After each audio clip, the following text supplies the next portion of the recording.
Yoomoo's Mario is and how much that'll make a difference.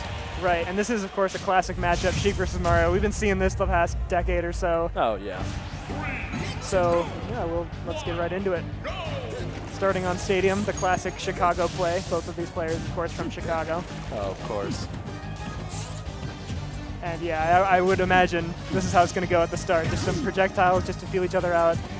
Yeah, two very scrappy characters. Like once they get in, they are staying in for a heap and help and a combos. And we're already seeing now that they've kind of closed that gap. There's just kind of this like small amount of space that they're trying to keep around each other. And this is kind of interesting because typically these are the kind of characters where they're going to get like one opening and just get kind of a free 60 to start out the match. But because like both of these characters have extremely good frame data, neither is able to really bully the other. So we've just kind of seen a lot of like small like 1, 2, maybe 3 hit combos and then trying to like extend it into something more, but the opponent just kind of picking a safe back to neutral option and everything resets. Yeah, I think between the two characters, Sheik definitely has a slightly better escape, just because of her bouncing fish kind of allowing her to get out of a lot of situations. And meanwhile, Mario has like slightly more potent combos. So it's really going to be coming down to what Yoomoo can get out of his extensions, versus Mark just playing as neutral. Yeah, and we see like even beyond just like the advantage state, both these players are playing very conservatively. Like you saw MarkOfMastery go for a back throw there and just wait, see what Yoomoo's about to do. Gotta like set up some conditioning for later on in the match. Yeah, these are both very dangerous characters to commit to. These down, I kind of like these down airs to get out of hit stun, but it kind of left him open for follow-ups, and Mark finally catching that landing with a down smash. Yep. Able to get the parry, and that down smash is fast enough, especially on as high an aerial as that was from Yoomoo.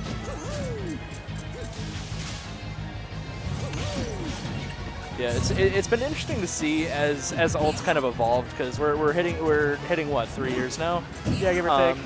And it's so interesting to see how kind of like the understanding of what's safe and what's not safe has kind of evolved. Because originally people were just like, if it's on shield, it's safe, or not safe, depending on the frame data. It's like only -3 or something, yeah, super safe. But yeah, but now that people have kind of figured out like where you hit on shield matters, and like certain moves that have lasting hitboxes versus moves that you can throw out right before you hit the ground, it feels like the game itself has gotten a lot safer.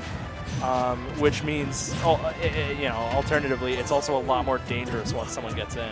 True. And, as like the aerial timing gets optimized as well, that means the parry timing can get optimized as well. Because if they're always throwing out consistently timed aerials, they're way easier to parry than if they're just kind of lackadaisically tossing them out at random timings. Yeah, you wonder when it'll hit the point where there's no longer adaptations to be made, and now it's about kind of like working backwards a little bit and playing a little dumber. It's the Yoomoo 4 of just like, highest aerial possible, why not? Down air from the blast zone, it's perfect. Ooh, yeah. That clean little ledge trump there. And I love Mark going super deep for these, and cool. And yeah, that was clever, because he like went up for the edge guard, and Yoomoo like correctly responded to that, and you think, oh, Yoomoo's probably going to get back. But the response to that, because MarkOfMastery is at such a low %, he was able to just set up for the ledge trap and then convert it into a stock that way. Yeah. Yeah, a lot of high tiers in this game that have good frame data, good shield pressure. It kind of comes down to how you answer their follow-up option. And that was a good example of Mark picking a nice follow-up to his edge-guarding back air, and Yoomoo not being ready for it, because that second option requires you to look pretty far into the future. Right. Yeah, this has just gone so even. I don't think either player has had a noticeable lead at any point. Yeah, you're right about that. Like, as soon as one person gets 30% ahead, just instantly erased. Yeah. Ooh, little aggressive on the up B. I like the mix-up, though, from Mark to kind of hold back so that his momentum didn't carry him over too much. I think in this game, more so than, like, % leads or anything, because it's been so even on both sides, the amount of conditioning they've done to their opponent and, like, how well they've gotten the download is what's really going to determine who wins the set. Yeah, I get that. Mark's going to have to be a bit more careful now. He's getting to a point where he can't really afford trades with back air or the final hit of down air. He's going to need to kind of pick his openings a bit stronger. And meanwhile, Yoomoo just kind of has to put out his wall of hitboxes and keep racking up percent. Right. There are kill confirms that she can do at this percent, but nothing truly easy or that you can just really throw up. But wow. Oh, that was so smart from MarkOfMastery. He realized that, like, if he had gotten grabbed, yeah. Anyway, if he had gotten grabbed immediately after that interaction happened, then he would have died to the back throw. But with the roll, even if Yoomoo reached the roll, which he did, he's able to survive with good DI. Yeah. And then, of course, Yoomoo just fixed the ledge trap, so it doesn't actually matter in the end. But that's always the hardest part of commentary is you see someone make a good option and then die right after, and you want to talk about that good option because 9 times out of 10 that good option keeps the game going and resets neutral and gives them a chance to win. And then other times you see what happens there. Yeah, emphasis on a chance to win. It doesn't mean it's always going to happen. Yeah. We'll see what kind of adjustments you can make. Being that it's Chicago PR, they probably went back to PS2. Yeah. Ooh, new song though. This one rocks. Oh yeah. I always wonder what's going through their head going into game 2. You know, like what did they see? Because if you're going back to the same stage, I know some people kind of default back to PS2, but I feel like on some level they have to be going there because they think they have something that their opponent doesn't on this stage. True. I mean, they also could just be like, I'm not confident in any one specific counterpick. Like, especially with 3 bans on 9 stages, it could be just, oh, they banned my 3 good stages, so, you know, I could have won that if I had played better, so I'll just bring it back there instead of trying something risky like a Lilac counterpick or something. Yeah, that makes sense. And, you know, playing against a Mario can be really frustrating for certain characters because sometimes you just can't do triplats against them. Like a lot of characters they don't reap nearly enough benefits the same way Mario does. So it kind of just invalidates a couple stages as far as counterpicks go.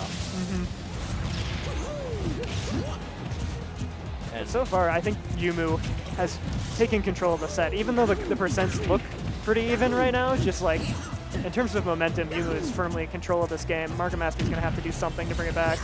Yeah, he's been racking up a lot of damage, doing a great job of just constantly pressuring him, and you see there just punishing the tech in place. Yeah, that was a phenomenal reaction tech chase. Ooh, nice low recovery, kind of, and I like that he upbeat almost immediately after the jump to not really give Mark a chance to really think about what he could do for the edge guard. And now just this ledge trap continues going. Yeah, and he just hasn't let him go anywhere. And that cape just gives him immediate access to the ledge. A great tech, too. Really just aware of his surroundings right now. He, like, used getting hit by his opponent's recovery as a movement option there. Oh, and this might not be... But, yeah. That happens again, and that's the end of the stock. Yeah, Rage Mario back throw can be pretty scary for a character as light as Sheik, and the water doing it. Almost went for something a little cheeky there, but decided to hold off. Probably a safe move. You don't want to give Mark any openings. Yeah, you could like go for a cape to like unstale another option, but nah. He knew that stock was on the way out anyway. Oh yeah. But yeah, a full stock lead from Yoomoo. This is looking pretty dismal.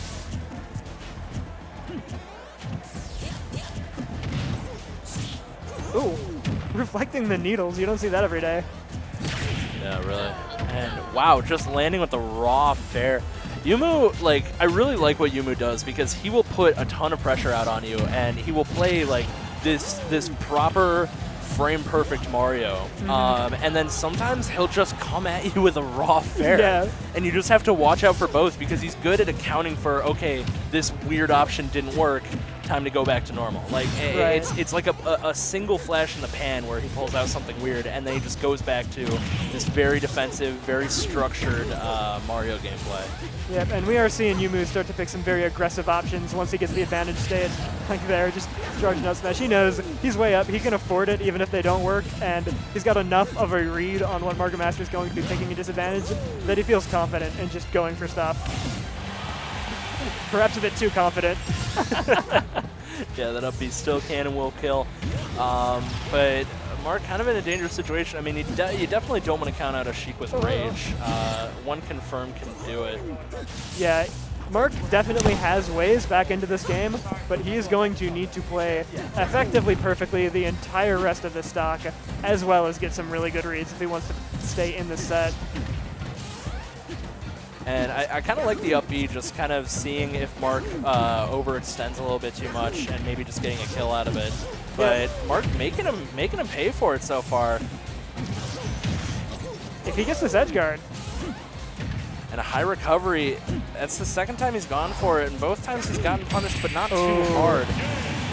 MarkOfMastery was applying some fantastic pressure there, just spacing himself right outside of all of his auto shield options, but then Yoomoo realizes, like, okay, I just need to pick an aggressive option to outframe data MarkOfMastery's pressure, and then one spin and you're gone. Spin to win. Yeah, great job by Yoomoo, kind of just closing that stock out somewhat comfortably. He put himself in a bit of danger here and there, but ultimately was able to close it out. Yeah, I feel like MarkOfMastery definitely kind of figured out towards the end what was going on and managed to kind of get his footing again, but it was too little too late. After such a crazy second stock from Yoomoo, he needed a bit more than that in order to stay in that set. Yeah. But he will still keep going in the loser's bracket. I believe he just needs to win one more set to make top 16.